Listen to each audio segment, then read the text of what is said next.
Olá, estamos aqui para mais um episódio do nosso podcast, Gerando Vidas da Infertilidade à Maternidade. E claro, chegando na maternidade temos um bebê. E como cuidar desse bebê? Então, hoje eu conto com a presença com a doutora Cris Raposo, que nós nos formamos na Medipulcamp quase no mesmo ano. Ela um pouquinho depois. E ela se especializou em pediatria pela USP e tem focado na sua vida no consultório, cuidando desde recém-nascidos até os barbados, adolescentes e tudo isso. Então ela vai contar um pouco desse cuidado com esse recém-nascido e também que vão crescer e vão entrar na adolescência, e aí a gente vai falar um pouquinho de tudo isso. Cris, obrigada pelo aceite, e aí tá te revendo aqui depois de tantos anos, que delícia. Saudade.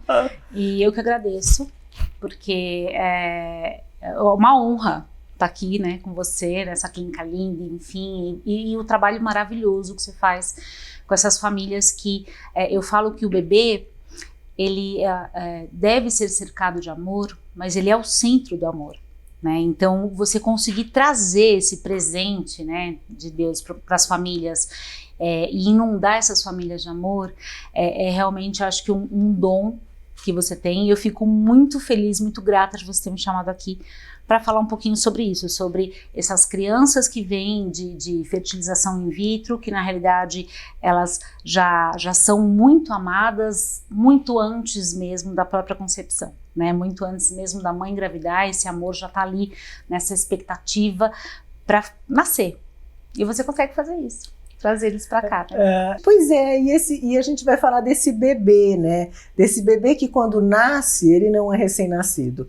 Eu falo que ele já está quase na adolescência, porque ele já está sendo planejado há anos e sendo cultivado. De repente, chega esse presente, que foi fruto de tentativas, de muitas frustrações, né? Até chegar no tratamento de reprodução assistida, que também não é uma empreitada fácil. Tem investimento financeiro, mas o emocional é muito maior que tudo isso.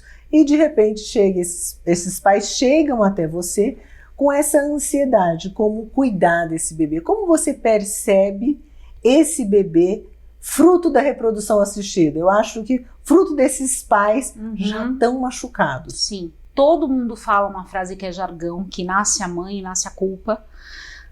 Quando a gente vai com aquele pacotinho para casa, é um pacotinho que pesa toneladas imensuráveis de responsabilidade, né, nas costas. Agora, um bebê, esse pacotinho, quando ele vem de uma fertilização in vitro, quando ele vem de uma FIV, a expectativa por essa criança é tão grande e a responsabilidade cresce ainda mais, mesmo porque é o que você acabou de falar, é um processo difícil. Não é tão fácil assim, né, a gente conseguir sucesso, né, durante os processos, as tentativas de fertilização, conseguir esse sucesso, o tratamento é difícil. Então, é uma família que geralmente vem com uma carga emocional de fragilidade e, ao mesmo tempo, de ansiedade, né? Ansiedade porque quer saber se vai dar conta, se vai ser capaz, se é suficiente de prover tudo que aquele bebê precisa, mesmo porque quando a gente tem um bebê de FIV, muito frequentemente a gente tem bebês prematuros, por gestações múltiplas, ou então bebês abaixo do peso, né, ideal para aquela idade gestacional, por algumas questões, às vezes, de insuficiência placentária, enfim, não vamos ficar entrando na área técnica, mas geralmente é um bebê que pode nascer um pouquinho, geralmente é muito frequente, é um bebê que nasce antes do momento, né, esperado, um pouquinho abaixo do peso, ou gestação múltipla.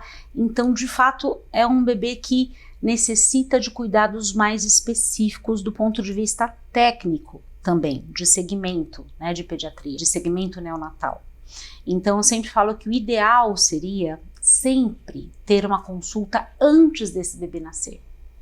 Porque quando a gente traz para essa família a informação, essa família já consegue prever o que vai acontecer, essa ansiedade e essa insegurança já diminui bastante. Muitas vezes até equalizando a família, não, isso já ia acontecer, eu já sabia que isso ia acontecer. Eu brinco com as famílias, eu falo assim, imagina que seu marido chega no final de semana e fala assim, olha, final de semana que vem a gente vai viajar. Ponto, acabou. Não fala mais nada. Você vai passar a semana sem saber para onde você vai, quanto tempo você vai ficar, se você vai para a praia, se você vai para a montanha, que mala que você faz, quem que vai junto. Gira a ansiedade girando em torno de você porque você fica totalmente sem chão, sem estrutura. Quando você tem todas as informações, então seu marido fala, Dri, final de semana que vem a gente vai passar um final de semana na Riviera e rapidinho, tá amor, a gente vai na sexta-noite, volta no domingo à noite e lembra aquele casal que saiu com a gente na outra semana, eles vão também que eles têm apartamento lá perto, acabou. Você sabe a mala que você faz, quantas roupas, você já vê a previsão do tempo. Então, tudo fica mais fácil. Quando essa família já vai em uma consulta antes do bebê nascer, já tira uma série de dúvidas, esse pediatra já tem contato com toda a documentação dessa família no pré-natal, né, feito pela ginecologista, obstetra, já sabe orientar se é de fato um bebê que tem chance de ter uma icterícia, se é um bebê que orienta a técnica de aleitamento materno para essa mãe, como que é essa mama, já avalia, já explica, já orienta os cuidados com esse bebê do ponto de vista de cuidados em casa, desde o banho, cuidados com o coto umbilical, como trocar, como cuidar, o sono, e já começa a conversar um pouquinho também sobre as reposições vitamínicas, que na realidade a gente fala reposição, por quê? Porque se é um bebê que nasce pré-termo, é um bebê que ele não vai ter tido tempo de acumular ferro, por exemplo, no fígado. Então a gente tem toda uma tabelinha, todo um protocolo para seguir, para iniciar as vitaminas, iniciar ferro e zinco, e tudo depende, claro, da idade gestacional, do peso de nascimento, se há presença ou não há presença de aleitamento materno. Existem vários protocolos, acho que nem cabe a gente ficar falando muito disso aqui, mas o fato é, quando você já tem contato com essa família antes do bebê nascer, você já consegue estabelecer um plano, né? Eu falo que a medicina ela é uma proposta terapêutica, né? Hoje a gente já não impõe nada para as famílias, a gente orienta, explica, tem uma corresponsabilidade, né? Porque as famílias optam por aquilo que elas querem seguir ou não, e a partir daí essa ansiedade já vai se equalizando, a dor, a angústia, e aí essa família fica pronta só para receber esse presente, né? E eu brinco sempre, eu adorei essa sua analogia com a viagem, que eu até tenho, a Ana Cláudia Quintana, ela faz essa analogia em relação a vida, né? Que a gente vai envelhecer e a gente tem que se preparar para essa viagem que vai acontecer. E dessa forma que você falou, é exatamente a gestação. E eu brinco sempre, eu falei, gente, vocês não acreditam, eu procurei, não tinha manual no útero. E aí eu falei, veio assim, eu vou entregar assim sem manual e vai ser uma eterna descoberta. E é isso, né? Você recebe esse grande presente, esse diamante, e a mãe nasce ali independente de qualquer antecedente, que seja da área da saúde, que não seja, ela se torna uma mãe. Nasce o bebê, nasce a mãe. E esse bebê que nasceu com esses cuidados, você me falou muito desses cuidados assim, iniciais, da reposição de vitamina. E ao longo da primeira infância, esse olhar continua atento para alguns detalhes? É diferente? Em termos técnicos, o bebê não é uma criança absolutamente saudável, se bem conduzida do ponto de vista não só de pediatria, mas da dinâmica familiar, né? Porque isso conta muito. Como eu te falei, muitas vezes a gente tem que ter uma relação médico-paciente com essa família para conseguir intervir nessa dinâmica familiar. Esse olhar acolhedor e orientando não só os cuidados, mas as rotinas. Então, geralmente é uma família que tende à superproteção. Então, quando você acolhe a família como um todo, e eu gosto disso, eu gosto quando a avó vem numa consulta, gosto quando vem, né, o pai e a mãe juntos, a gente brinca, a gente conversa, porque sabendo a rotina de cada família, eu geralmente peço para os pais, se possível, né, tirarem férias quando o bebê for nascer. Já ouvi muito de pai assim, não, vou tirar férias quando o bebê tiver 3 meses, porque é o auge da cólica, né, eu vou precisar ajudar mais, eu preciso estar mais presente. Não.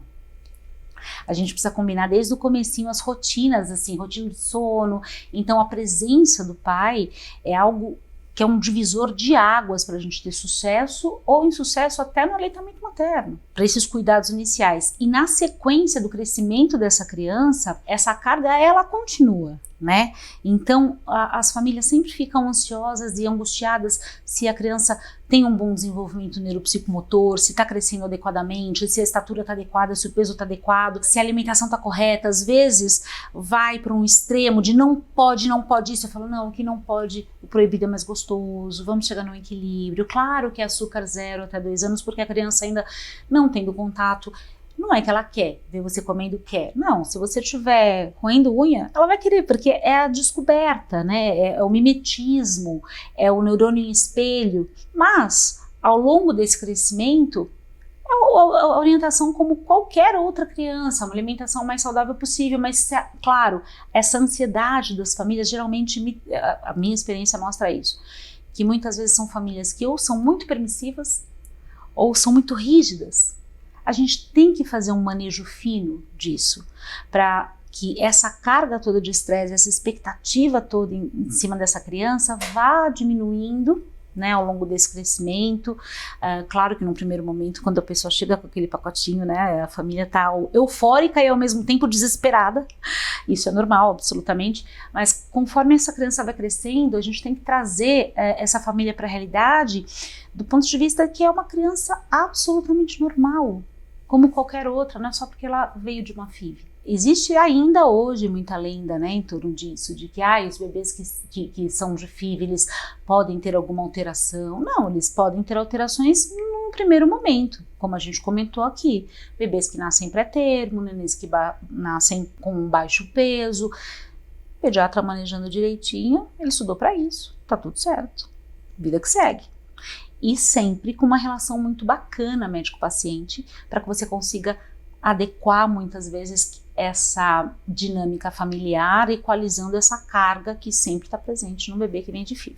E se ele não vem de FIV, você acha assim, eu sei que o bebê de FIV ele é super idealizado, mas e o bebê em relação à idade materna, né? Porque muitas vezes ele pode vir, a maioria que engravida agora, essas mulheres têm o privilégio de congelar óvulos e podem ter essa maternidade mais tardia. Sim. Mas esse bebê pode surgir aí também de uma gestação espontânea. E o que você percebe assim, que seja uma gestação espontânea, mas a idade da mãe... Exato. Você conta percebe, muito. é isso. Conta muito, Adri, muito. Por quê? Porque geralmente essas mães que engravidam mais tarde, elas são absolutamente mais críticas, mais exigentes consigo mesmas. Então, essa mãe ela tem que ser absolutamente perfeita. Então, ela já tem que ser perfeita na gestação. Porque já tem 40, então a alimentação, então... Claro, isso, ok.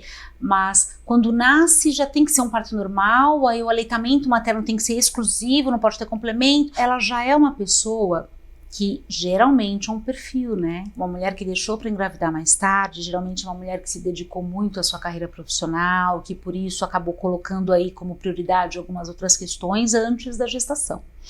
E quando ela chega nesse momento, ela geralmente já está numa posição de mais sucesso e ela já é mais crítica, mais exigente e principalmente consigo mesma, né? Então é uma mãe que geralmente sofre um pouquinho mais e a gente precisa mostrar que não existe manual da gestação e também não existe manual da mãe. A minha mãe sempre falou isso, se houvesse faculdade de pai e mãe ela teria feito. Mas a gente faz o quê? A gente dá o nosso melhor, baseado no amor que a gente sente e muitas vezes a gente erra, né? E o importante é tentar consertar o erro, né? Então a gente... tem informação das fontes mais seguras que a gente consegue buscar, associando a nossa inteligência e a nossa dedicação diária. Após isso, acabou, não tem o que a gente sofrer mais. Põe a cabeça no travesseiro e relaxa. Elas chegam para mim muitas vezes, por que aconteceu isso? Mas por que ele tá com otite? Eu não lavei o nariz e tinha que ter levado? Eu lavei errado? Então assim, é uma carga que tudo é culpa da mãe. Ou porque ela não fez alguma coisa que ela tinha que ter feito, ou porque ela fez alguma coisa errada. Então, ter uma pessoa na qual você confia para ter essa corresponsabilidade, um profissional que te oriente bem, um profissional com o qual você possa contar no momento aflitivo, já faz com que essa mãe consiga levar essa maternidade de um modo mais leve.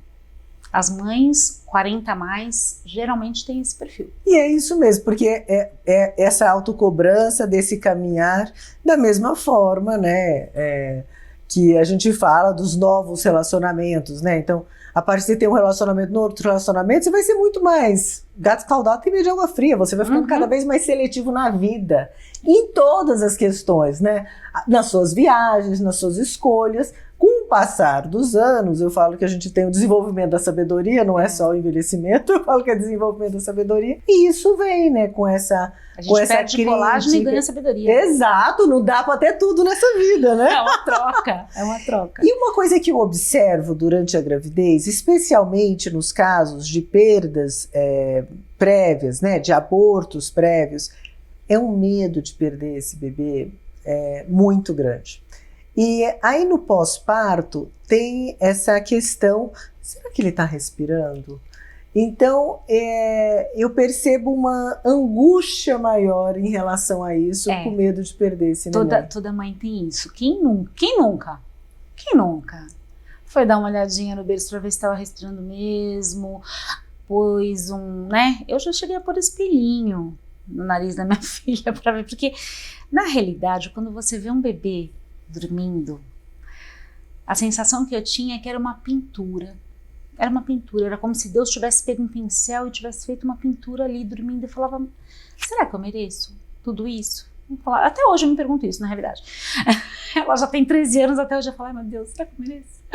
Porque é uma perfeição e o bebê é algo perfeito, né? E essa sensação de que, será que tá tudo certo?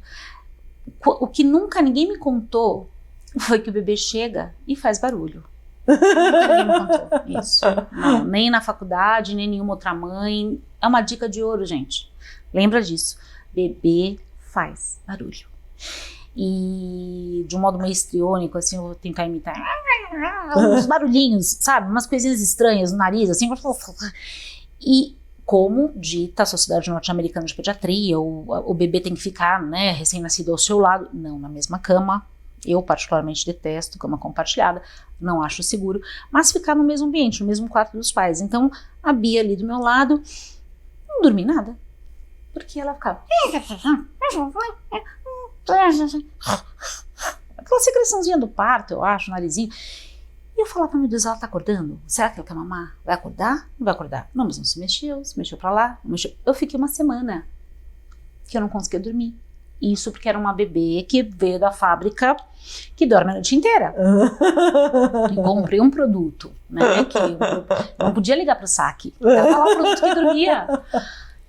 E eu não dormia. Nessa tensão.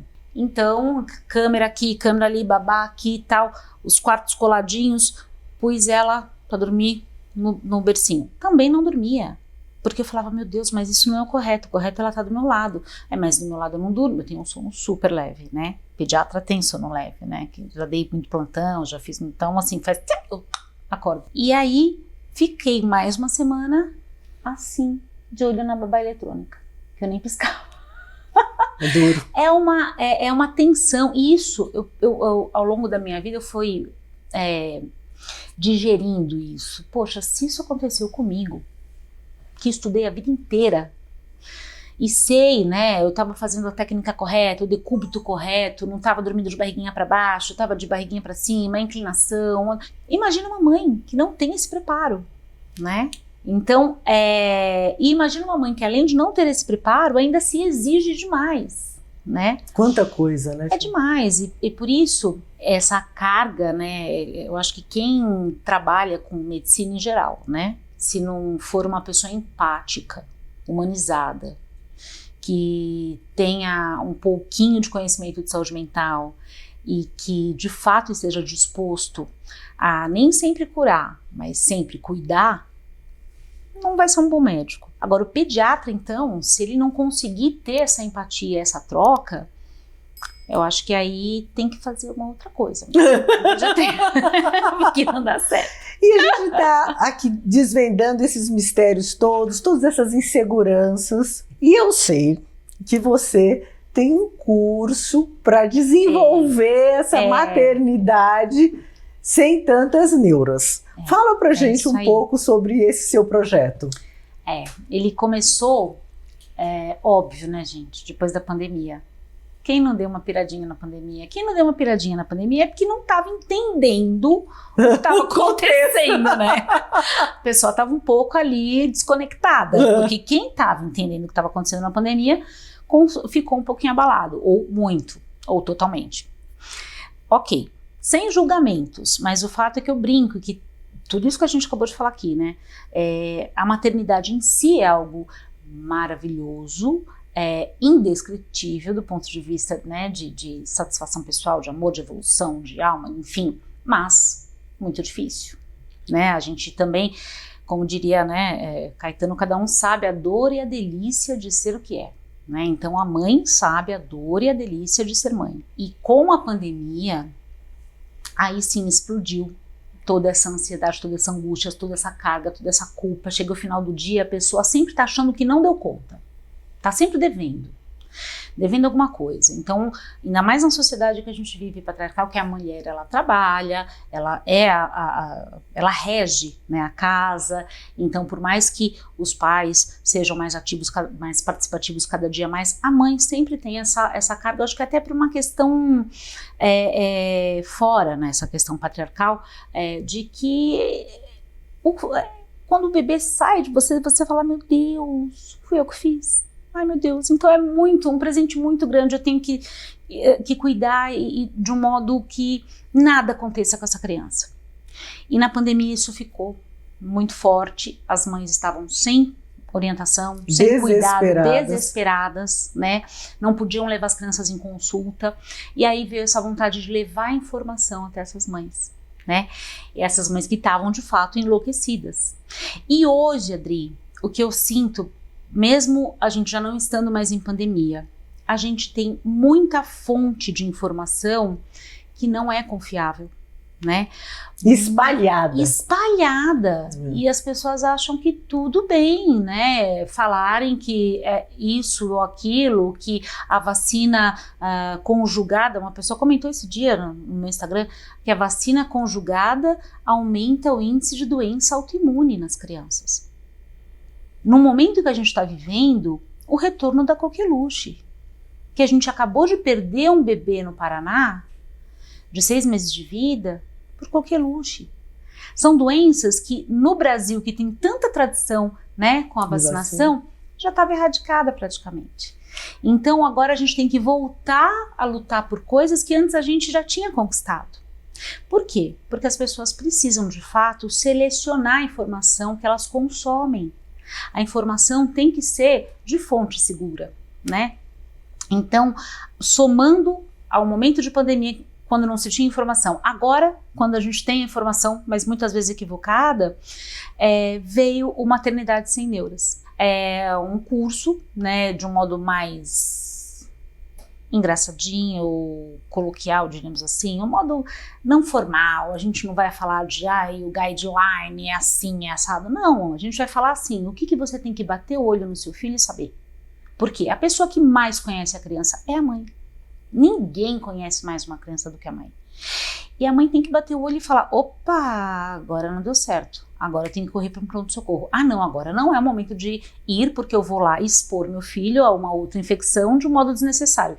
Então ter esse traquejo, ter esse bom senso, é algo que a gente consegue também ensinar para uma pessoa que não é médica, mas é mãe. E nisso a gente vai diminuindo essa carga, diminuindo esse estresse, porque quanto mais informação ela tiver, é a história da viagem, né? Menor a angústia, menor a ansiedade. Exatamente. Então daí veio o caminho da Maternidade Sem Neuras, que é um curso feito para as mães, do modo mais próximo e caloroso possível.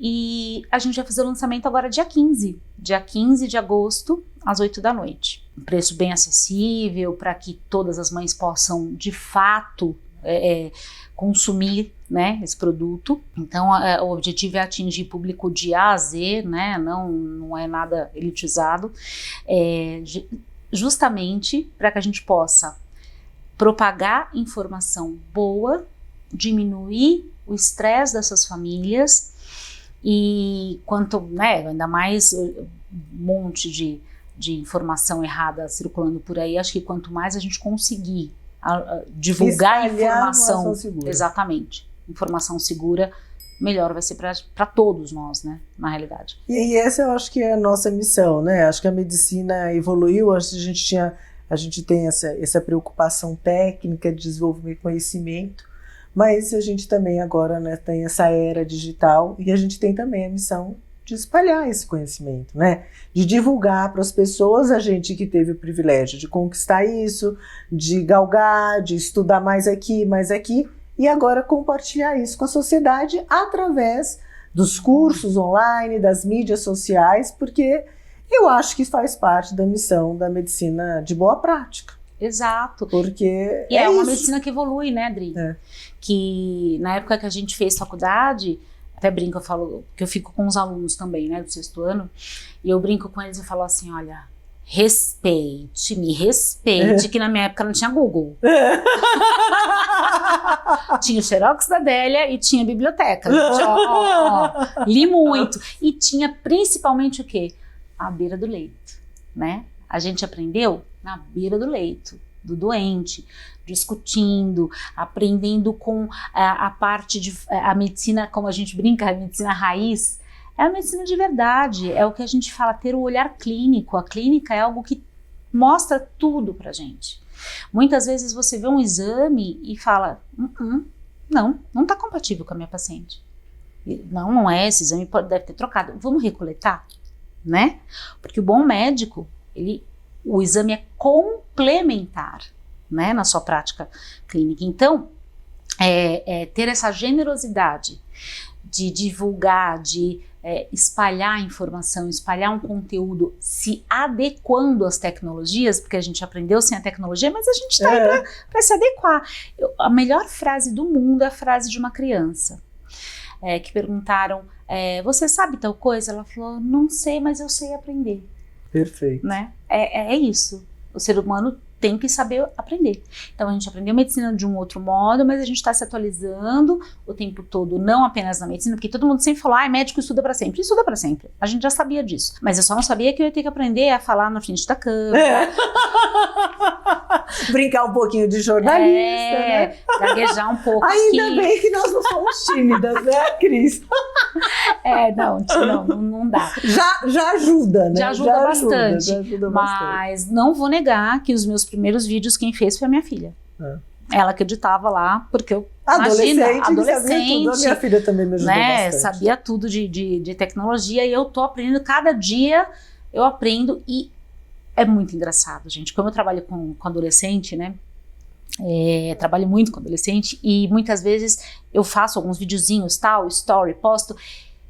Eles que fazem também. Não, doutora, não precisa. Põe no mãos livres aqui, ó. Você só pega e segura. Obrigada. Aprendi isso semana passada. Filmar mãos livres. Não sabia. Então, é uma constância de aprendizado. E isso é a coisa mais maravilhosa, na minha opinião, do ser humano. Uma vez a Bia falou pra mim, porque quando eu tinha 4 anos de idade, o que você quer ser quando crescer? Eu falava, médica de criança, professora e mãe, porque mãe é profissão, lógico que a minha mãe não trabalhava fora, ela só ficava em casa, então para mim era uma profissão. E um dia a Bia falou, mãe, olha só, você é médica de criança, você é professora e você é mãe, você já conseguiu tudo. Eu falei, não, filha, porque o dia que a gente conseguir tudo, a gente tá pronto para ir embora. Não. A gente tem que querer sempre mais. A gente está aqui para aprender sempre mais, para crescer, para evoluir sempre mais. E o Maternidade Sem Neuras, eu acho que nesse momento da minha vida, Adri, é isso. É um sonho de conseguir levar essa informação para o Brasil inteiro, para o maior público possível e uma informação suave. como a gente está aqui, batendo um e papo que faz suave. parte dessa construção, né? E esse é o momento, né? Depois que você tem toda essa experiência, essa bagagem, Essa que você expertise de muitos, 23 anos. E aí a gente e isso dá essa liberdade, né? E aí e se reinventar agora nessa maternidade sem neuras. Exatamente, me reinventar. É um tema muito pertinente que serve tanto aqui para as nossas mães, que a gente está falando de reprodução assistida, mas para todas as mães. E eu quero esticar um pouquinho que o maternar também pode ser, outras pessoas podem exercer esse papel, porque a gente tem novas composições familiares, a gente tem que pensar no pai solo, na mãe solo, nas mães, nos pais, né? Nos casais homoafetivos, que compartilham. Então eu acho que a gente precisa, esse maternar, eu acho que ele deve ser direcionado inclusive para a rede de apoio, né? Que exatamente. É como cuidar, quem vai ficar, quem vai olhar essa criança. Pronto, essa pessoa também deve fazer esse curso de maternar sem neuras. Eu tenho alguns casais que eu acompanho, e homoafetivos, e assim, foi uma briga até que eu tive quando, né, veio esse momento de concretizar o curso, porque você trabalha com isso há muito, né, há mais tempo. Imagina a pessoa que fala assim com a câmera, tanto de experiência que ela tem com mídia, mas na realidade, quando foi o meu momento de concretizar, eu precisei procurar, né, uma pessoa que trabalhasse com isso, que minha filha não ia dar conta de fazer, e aí eu queria falar sempre, né, com as famílias, não necessariamente com a mãe, né. E aí ela falou, mas, poxa, Cris, 98% do seu público é mãe. Então ela vai se sentir mais acolhida quando você falar diretamente para ela. Então é por isso que eu falo muitas vezes para a mãe, é a mãe, é a mãe. Mas não, Adri, você foi perfeita na sua colocação. Pode ser o pai, pode ser os pais, podem ser os avós. Né? Então a gente está Quem está cuidando desse bebê deve ser informado, porque você faz de uma coisa para o público em geral, para quem, na verdade, quem exerce esse cuidado, e serve, né? Você vai ter alguém que vai cuidar do seu bebê enquanto você trabalha. Essa pessoa deveria ser orientada por esse curso. Sim. Porque ela não precisa ficar neurótica, ela pode ficar atenta aos sinais. Para falar, preciso avisar para a mãe? Exato, e em pediatria, Adri, isso muda tudo. Porque você tem que pegar o gato no ar. O gato pulou, você tem que pegar. Se você demorar um pouquinho, a criança faz uma sepse. Ela faz uma bacteremia, faz uma sepse. Então, esse olhar de quem cuida tem que ser um olhar treinado, né?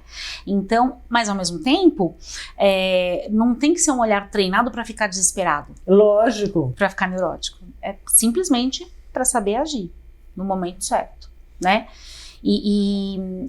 A gente falou muito aqui de, né, mães mais velhas e de famílias que fizeram FIV, mas na realidade todo mundo precisa de rede de apoio, né? Não é só essa mãe 40, mas que tem também a carreira tal, né? Que precisa muitas vezes dos avós, da babá tal. Todo mundo hoje, né? As famílias, essa constituição, né? Dessas famílias, a gente sempre precisa, e não só precisa, né? A gente merece rede de apoio. Pedir ajuda é importante. É importante demais. E saber também dividir um pedacinho desse amor, né? A criança é um amor tão grande, tão acumulado, que a gente pode dividir um pouquinho, né? O amor, ele só cresce, ele não faz conta de, né, subtração. Então, ter esse cuidado, até que eu falo no consultório, e a vovó, tomou a vacina? Não, mas que vacina? Não, mas ela vai ter contato com o bebê, ela precisa tomar, né, a vacina de influenza, precisa tomar a vacina de coqueluche, precisa atualizar, a gente precisa ver. Então, tudo isso, e são informações que, para mim, são óbvias, são simples, são no dia a dia, mas não são. E que ótimo poder contar com você, e agora com a Maternidade Sem Neuras, que aí vocês podem todos acessar nesse lançamento. Então nós já estamos em agosto, então na próxima semana o lançamento da Maternidade Sem Neuras, do curso da Cris Raposo, e aí sim, que legal, maternar sem tanta neurose, de uma forma mais leve, e quem cuida do bebê pode exercer esse papel de uma forma mais segura com a ajuda da Cris. Eu queria te agradecer muito, Adri, por você ter me convidado, porque eu te admiro muito. Aquela coisa assim, sabe, é que ela foi mais inteligente, entrou antes, sabe? Não é que ela é mais velha. Então sempre admirei, e a hora que eu te revi, eu falei, meu Deus, eu sempre soube que você ia brilhar muito, e fazer o que você faz, conseguir trazer essas vidinhas tão esperadas, tão desejadas para essas famílias, né? Trazer esse, como eu chamo, né? O bebê é o epicentro do amor. Então, trazer o epicentro do amor para essas casas, para esses lares, é algo que realmente, assim, a admiração é imensurável, não tem como, né? A medicina manda muito bem através de pessoas muito competentes, né? Então, eu queria te agradecer o convite de estar aqui hoje. Obrigada! Linda! Amei te ter aqui. A gente foi um reencontro e sobre tudo isso quando eu vi a Cris. E lógico também nas mídias sociais, porque aqui em São Paulo a gente se conecta por aí, né?